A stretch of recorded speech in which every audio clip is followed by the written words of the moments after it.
Hello again, part B to the three-parter, which is past relevant work and how that's going to be really important to your Social Security disability case or your SSI case. So in the prior segment, we touched on the first criteria of what defines past relevant work, and that was the 15-year rule. So go check that out. That's part A. The second part B, has to do with a second criteria, which is duration. In order for your prior work to be relevant, and the reason why it is important whether it's relevant is because whether or not it can be considered work that you might still be able to do because it's recent enough in that 15-year rule. It also has to have been work that you did for a sufficient duration to become adequately proficient in it. So that's the second criteria. And to refresh what we said before, when you apply for one of these two programs, in your application, there's going to be a question about your work. And then there's going to be something called a work history report, which becomes after you submitted your application. So don't think you're done at that point with paperwork.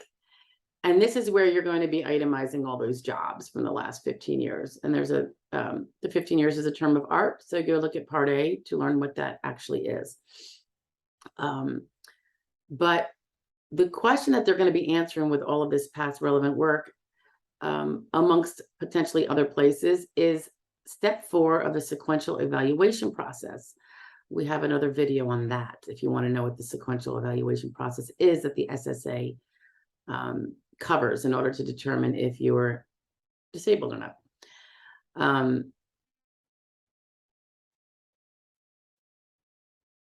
I'm just scrolling down at the blog, so make sure we stay on track here.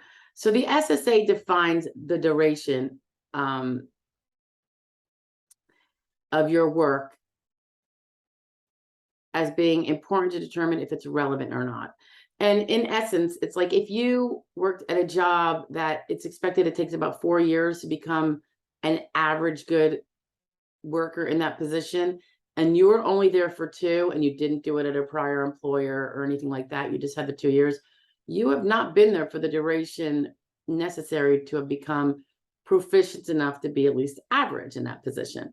So as the SSA says, quote, duration refers to the length of time during which the person gained job experience. It should have been sufficient for the worker to have learned the techniques, acquired the information, and developed the facility need for average performance in the job situation. The length of time this would take depends on the nature and complexity of the work. Thus, like I said before, a job that would take 4 years to learn, it's kind of complicated, would be different from a job that takes 2 weeks, which would be considered unskilled.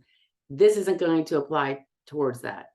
So you're going to want to find out if you're fighting this case on your own, or if you're a rep fighting it through an ALJ level, perhaps, for your client, the duration required for each of his prior jobs, and did he actually work at it long enough? Because if he didn't work at it long enough, one can then get it booted from the roster of past relevant work that the SSA can consider whether he can do it again.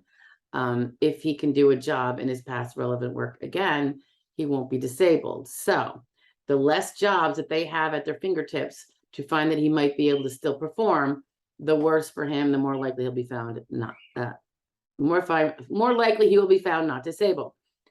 The way we look for this is the Department of Labor Dictionary of Occupational Titles puts out a number called SVP, Specific Vocational Preparation.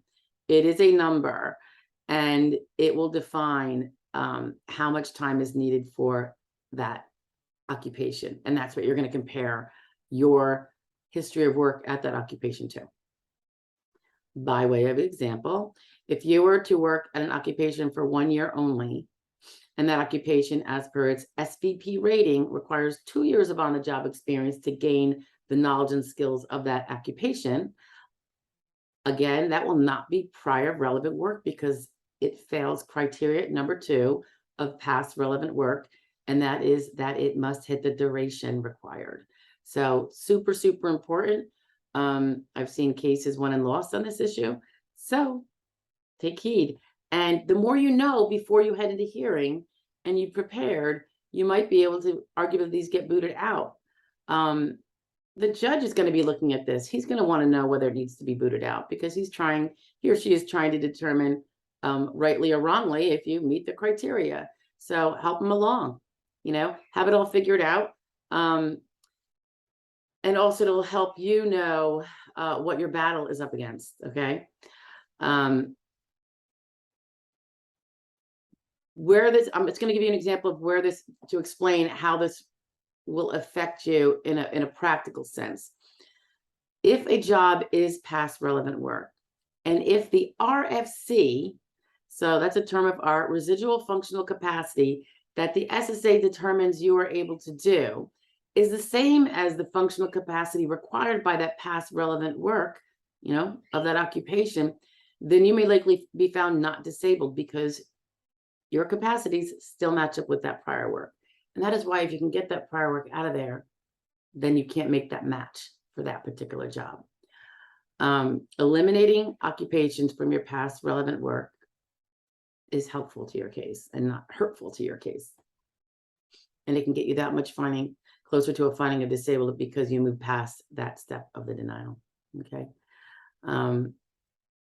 It also drives home the point that your work history report, when you submit it in the beginning and you're trying to get through it and you might be doing it real sloppy, real quick and not being really thoughtful about it, that's going to stick with you for a very long time. It's not that you can't later on say, hey, I made a mistake. They might not absorb it as much later. They don't even have to agree with you that you made a mistake. So you want to get it right from the start. So do it with care. I very rarely think a person who hasn't studied up the relevance of the different questions in the work history report will do it right. They misunderstand questions, and so they're not accurately represented when that report comes through. So and if you don't catch that before hearing, that is going to be, a really material part of the evidence that may be used to find that you're not disabled. So it's really important to get it in from the beginning properly, in my opinion. It's going to help you potentially win on initial, on reconsideration, and if you have to go to an ALJ hearing, at ALJ hearing. So if you're representing yourself, learn how to do that. Okay. A lot of people are under the impression that they should self-represent until they get a denial. I happen to be a firm believer against that. Some of my colleagues prefer it that way. I do not. I think you should have help from the get-go. Your bill is going to be the same, perhaps a little smaller if you get help from the get-go. So there really is very little reason I can see why you wouldn't do that, because when you screw up your function report or your work history report, you're going to be the one who's hit hard with it. Nobody else, just you. So do